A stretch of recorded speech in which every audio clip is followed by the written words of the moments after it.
আমাদের এই ভাই একটা ভিডিও বানাইছি নতুন টাকা কিভাবে চক্রের কাছে যায় ব্যাংক থেকে।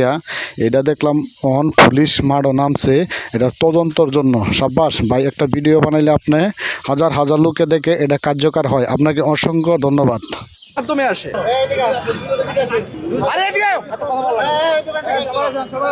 প্রত্যেক দোকান থেকে একজন করে আসলাম, প্রত্যেক দোকান থেকে একজন করে। কোথায় কার কাছে কিনলেন? কিছু লোক আছে।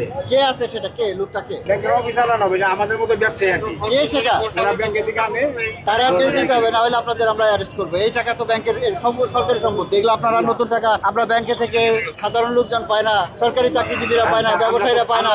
আপনাদের কাছে এই টাকা কোথা থেকে আসবে? স্যার এখানে বেশি কিনা পূর্ণাঙ্গ তথ্য দিতে হবে, না হলে আপনাদের ধরে নিয়ে যাবো। ওরা নিয়ে আসে না, তাইলে দেখতে পারবেন যে তারা কে নিয়ে আসে। আমরা তো কখনো দেখি না নিয়ে আসে। এই চক্রের কে? চক্রের মূল হোতাকে বলেন। ব্যাংকেরই বাংলাদেশ ব্যাংকের সামনে ওরা আছে যে না, ওরা কে সেটা? বাংলাদেশ ব্যাংকের সামনে আমাদের মতো দোকান আছে স্যার। বাংলাদেশ ব্যাংকের কোনো স্টাফ? না না, স্টাফ না। তাহলে কে? স্টাফরা আবার ওদের কাছে বিক্রি করে, ওরা আমার কাছে বিক্রি করে। ও আচ্ছা, কোথায় কোথায় নিছে? বাংলাদেশ ব্যাংকের সামনে আমাদের দোকান আছে। আমরা আপনাদের কাছে পাচ্ছি, আমরা আপনাদের অ্যারেস্ট করবো। তা আপনারা তথ্য দিবেন যে এই চক্রের মূল হোতাকে।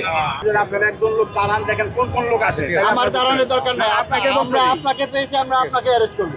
এই প্রত্যেক দোকান থেকে একজন করে নেন তো, কয়েকজনকে ধরেন, কয়েকজনকে ধরেন, কয়েকজন, প্রত্যেক দোকান থেকে একজন করে কয়েকজনকে ধরেন।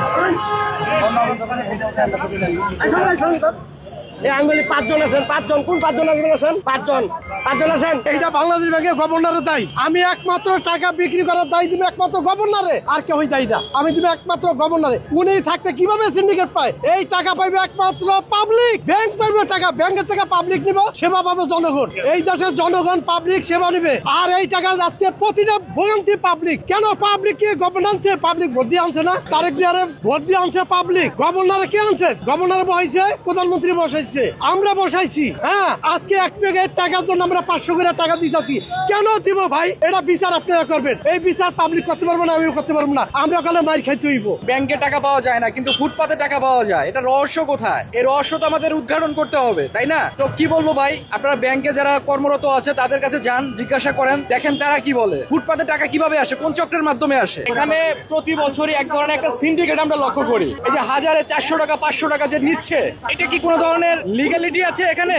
এই যে 400 টাকা 500 টাকা সাধারণ মানুষের পকেট কেটে, গলা কেটে এখান থেকে টাকা নেওয়া হচ্ছে। কিছুক্ষণ আগে দেখলাম এখানে ভ্রাম্যমাণ আদালত এসেছিলেন, এবং তাদের কিছুটা পদক্ষেপের ফলে আমরা দেখলাম কিছু সময়ের জন্য তারা এই ব্যবসা বন্ধ রাখছে, আবার কিন্তু চলবে। মানে এই সিন্ডিকেট থেকে বাংলাদেশ যদি মুক্তি না পায়, প্রত্যেকটা জায়গায় সিন্ডিকেট পায়, এই টাকার বাজারেও কালোবাজারি। তো এখন কি করার? সাধারণ মানুষ যদি সচেতন না হয়, এই ব্যবসা চলবে।